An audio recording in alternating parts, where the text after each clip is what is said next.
Okay, so we've gone through all the bad news. So how about a little good news? I'll leave the Bitcoin thing to others. It has its place. I'll leave that to other experts. But as far as gold is concerned, They're running out of ammo.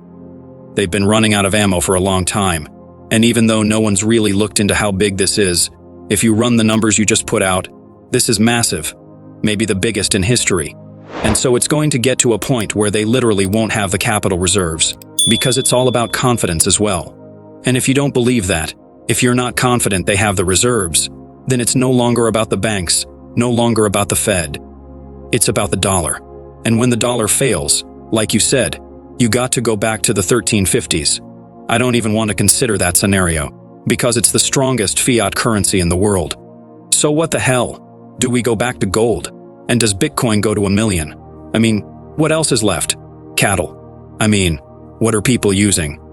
I don't even know what that doomsday scenario looks like, Jim. well, it's funny you say cattle. I'm a geek. I was studying the British Zulu War of 1879 the other day, but the currency of the Zulus was cattle. It was like a little thing on Wikipedia. It's like currency, cattle. So it works in certain places. But yeah, okay. So we've gone through all the bad news. So how about a little good news? I'll leave the Bitcoin thing to others. It has its place. I'll leave that to other experts. But as far as gold is concerned, there are many, many failures on the parts of government regulators, the Chancellor of the U.S. Treasury, ECB. We talked about a lot of them. But the biggest single failure is taking everything for granted, assuming that whatever occurrences happen, whatever bailouts are constructed, that the dollar itself will not be called into question.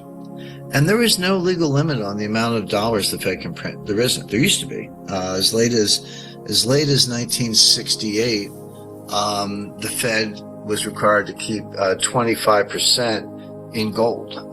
But the Treasury has the gold, but there had to be that much gold around. So your base money, your M0, could not be more than 4 times the gold supply, and earlier that was even tighter.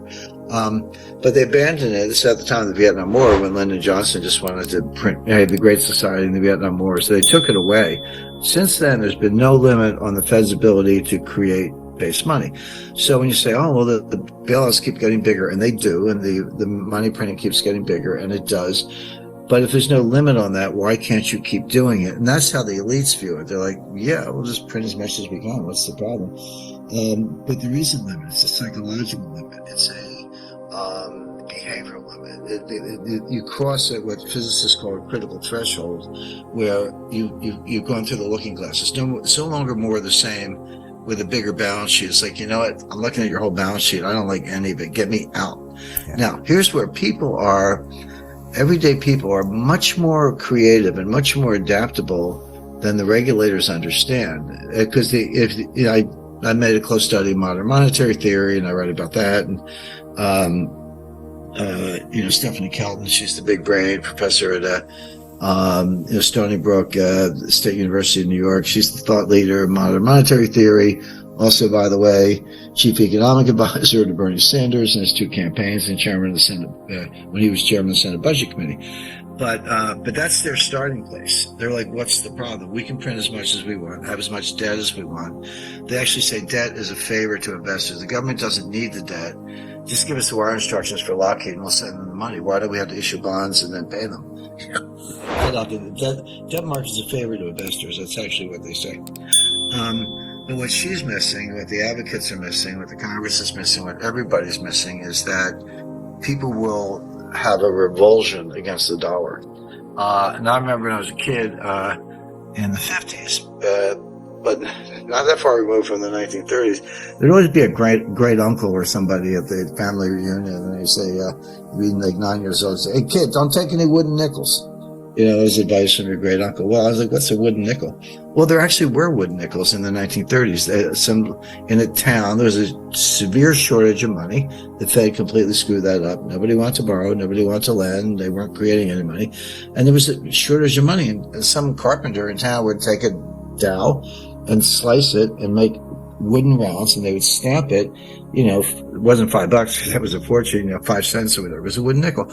But if everybody in the town agreed, like I could go into a barber shop and get a haircut and pay for it, the barber could pay his assistant, and that money circulated. It was money. Money, I think gold is a great form of money. It doesn't have to be gold, though. It has to be, whatever it is, it has to be something that everyone has faith in. If you have confidence that if you take it from me in exchange for goods and services, and someone else will take it from you, and that shared belief is sufficiently widespread, it's money.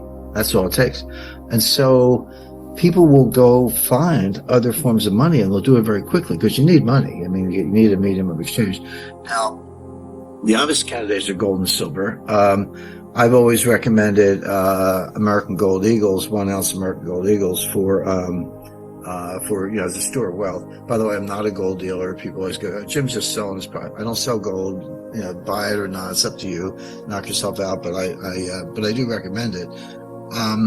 But lately, I've been very interested, and then did a little work on the history of the 1/4 ounce American Gold Eagle. It's an 8-gram coin, but that was patterned on the British sovereign, and the British sovereign was not an ounce. It was 7.9 grams. But the reason was it was spendable. Like if I show up with an ounce of gold or 5 ounces of gold, it's like, well, I don't need, I don't need $10,000 worth of groceries. I probably need $100 or whatever to feed my family for a week. So that's where the 8 gram, the 1/4 ounce coin, which would be, even today, it's like $500. But better yet, the 1 ounce silver coin, the American silver. But, Canada's maple leaves, and, the UK has their own coins. There's a Viennese Philharmonic. There are lots of good coins around the world. But the 1 ounce silver dollar, by the way, that was the dollar in 1780. That's what a dollar was. It was copied from the Spanish doubloon. Pieces of 8, because you would break off an eighth of it, and that's why stocks were traded in eighths for a long time. But that's practical. So a 1 ounce silver coin today is worth about $25, $30, depending on the commission. Well, that's, as we say in Philadelphia, that's walking around money. I mean, you can buy a meal or, 4 silver dollars. When I was a kid, like if you were 10 years old, your parents would give you 10 silver dollars for your birthday present, but it was real silver. I mean, that stack today would be worth $300.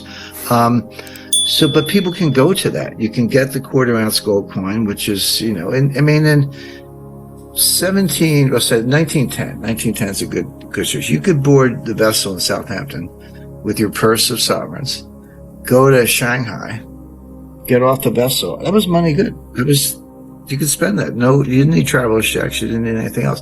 So people will go to forms of money they have confidence in: gold, silver, all right, Bitcoin. I don't know any, but it has its place. And get out of dollars.